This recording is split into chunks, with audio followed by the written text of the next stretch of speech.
When I told my husband I cheated on him, I thought he would scream, throw things, or pack his bags.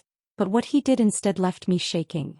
Welcome to Amelia's Stories. Stay with me. These real stories about love, trust, and heartbreak will give you experiences you won't forget. If you're new, tell me where you're watching from in the comments and don't forget to like, share, and subscribe. My name is Kinsley. I'm in my early 30s and have been married to Andrew for 8 years. We built a life together that I thought was solid, until I ruined it. A few months ago, I started an affair with a coworker named Ethan. It wasn't planned, but one mistake turned into many. For weeks, guilt ate at me. I couldn't look Andrew in the eyes without feeling like a liar. Finally, I couldn't carry the weight anymore. One night, I sat him down and confessed everything. My hands were shaking, my heart pounding. I expected yelling. I expected him to throw me out or at least demand answers. Instead, he just stared at me with this calm, almost cold expression. Then he said something that froze me. "Thank you for telling me. But you have no idea what you've done." No shouting. No anger. Just those words and a look I can't forget. Somehow, his silence felt far scarier than rage.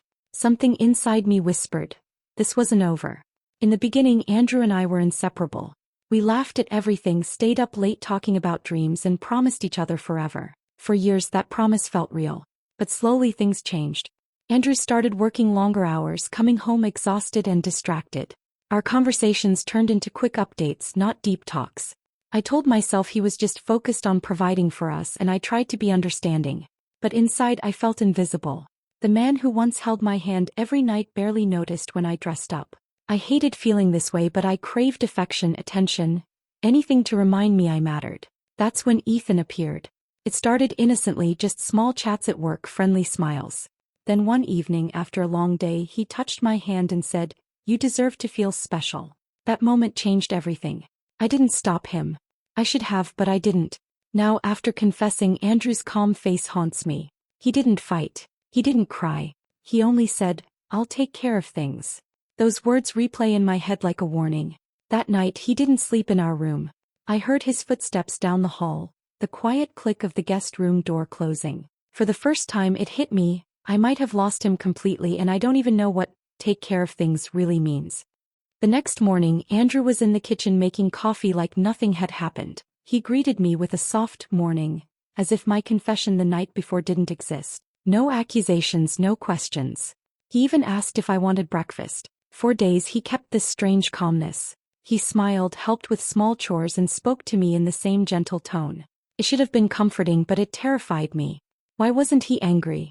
Why wasn't he even asking for details? The silence was heavier than any fight could have been.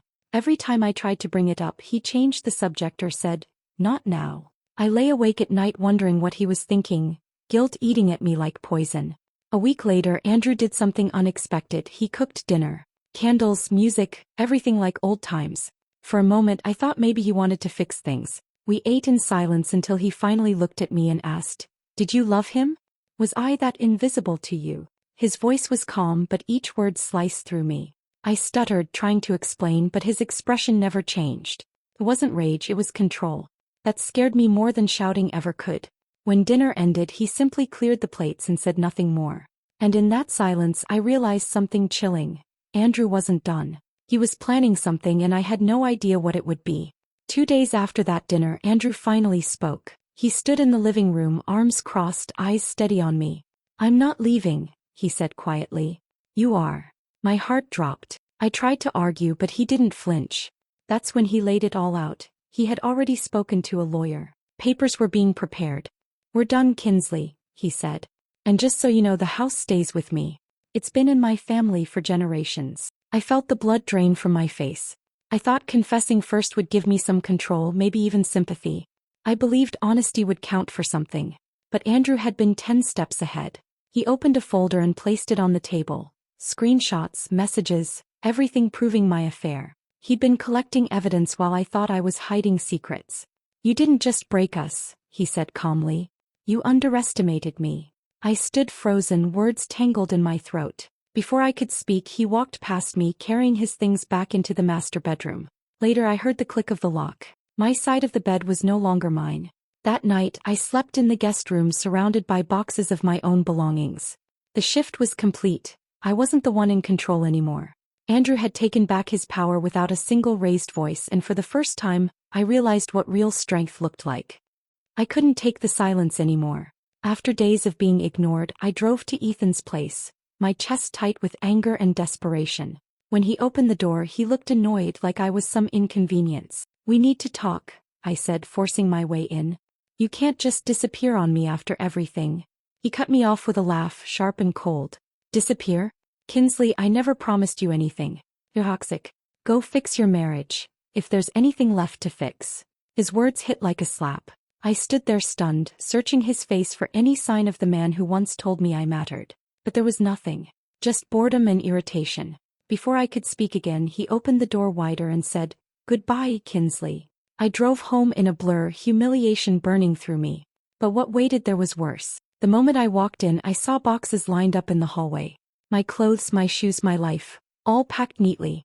Andrew stood by the door, calm as ever. "Andrew, what is this?" My voice cracked. He didn't look angry. He didn't even look sad. He just said, "Ethan's not your future. And neither am I." Then he walked past me, leaving me frozen among the boxes, realizing I'd lost everything, and no one was coming to save me. Andrew called me into the living room that evening. His voice was calm, almost gentle, as he gestured to the couch. My stomach twisted. I knew something was coming. He sat across from me, hands folded. "Do you know when I found out?" he asked. I shook my head, barely able to breathe. His next words shattered me. 3 months ago." I froze. He went on, his tone steady. "I saw the messages. The late-night calls. I knew everything long before you confessed." My heart pounded as he explained how he'd quietly met with lawyers, secured the house, and prepared for this moment while I believed I was hiding it all. "You think my calmness was forgiveness?" His eyes locked on mine. "No, Kinsley. It was strategy.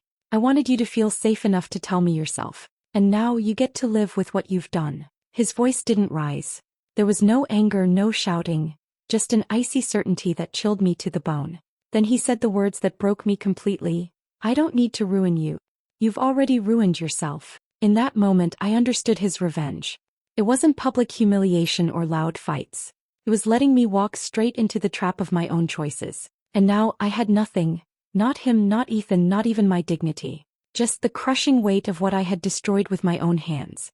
Leaving the house felt like tearing away a piece of myself. Andrew didn't raise his voice, didn't gloat. He simply handed me the keys to a moving truck and walked away. I packed my life into boxes and drove to a small apartment on the edge of town. It smelled like dust and loneliness. Money became a constant worry. Rent, bills, groceries. Every dollar felt heavy. I went from dinners in a warm home to eating instant noodles at a second-hand table. Nights were the worst. Silence pressed in from every corner, reminding me of everything I'd lost. One afternoon I saw Andrew downtown. He was laughing with friends, looking lighter, freer than I'd seen in years. His shirt was crisp, his smile genuine. People surrounded him, supportive and warm. I stood across the street, invisible, wishing for a glance that never came. Ethan? He had vanished completely.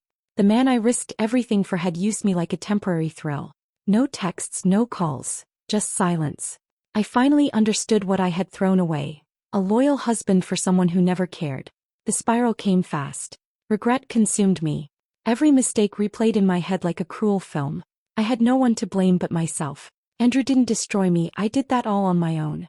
And now, I was just a shadow of who I used to be, sitting in a lonely apartment with nothing but my choices to keep me company. Months passed, but the weight of my choices never lifted. I kept telling myself maybe Andrew was still healing like me. Maybe he wasn't ready to move on either. That hope kept me breathing, until the day it shattered. A friend from work mentioned it casually over lunch. "Did you hear? Andrew's seeing someone." Her name was Rachel. She worked in finance, volunteered at local charities, and everyone loved her. Kind, grounded, respected. The exact opposite of what I'd become. I told myself it didn't matter, but curiosity ate at me. Then fate twisted the knife. I saw them at the grocery store. Andrew was by her side, hand resting lightly on her back as they laughed over something on his phone. His smile wasn't forced. It was real, the kind of smile he used to give me years ago. They looked perfect together. Calm, secure, happy. I stood frozen by the produce aisle, clutching a basket of cheap groceries, feeling like an intruder in a life that used to be mine. He didn't see me, and maybe that was the cruelest part. I didn't even exist to him anymore. Walking out of that store, the truth hit hard. Andrew didn't just move on, he did it with grace. No bitterness, no drama. Meanwhile, I was stuck in the ruins of my own choices, carrying guilt that would never fade. He got a fresh start. All I had left was emptiness. I used to believe that telling the truth would set me free. I thought confessing my affair would give me some control, maybe even open a path to forgiveness. Instead, it shattered everything. Looking back, I see how wrong I was. Andrew never raised his voice. He didn't cheat to get even or drag my name through the mud. He didn't humiliate me online or in front of our friends. His revenge was quiet, calculated, and far more powerful than anger. He let me think I had the upper hand, that I was hiding something he could never discover. All the while he was protecting himself, preparing to walk away clean. And when he did, he didn't just leave, he left me with the weight of my own choices. I underestimated him. I thought my confession would make him desperate to fight for us. Instead, it gave him the closure he needed to move on without me. Now he has a life, a future, someone who values him the way I should have. As for me, I'm left with silence, regret, and a truth I can't escape. I destroyed my marriage with my own hands, and Andrew didn't need to punish me. I did that myself. I told my husband about my affair, but his response shattered me in ways I'll never recover from.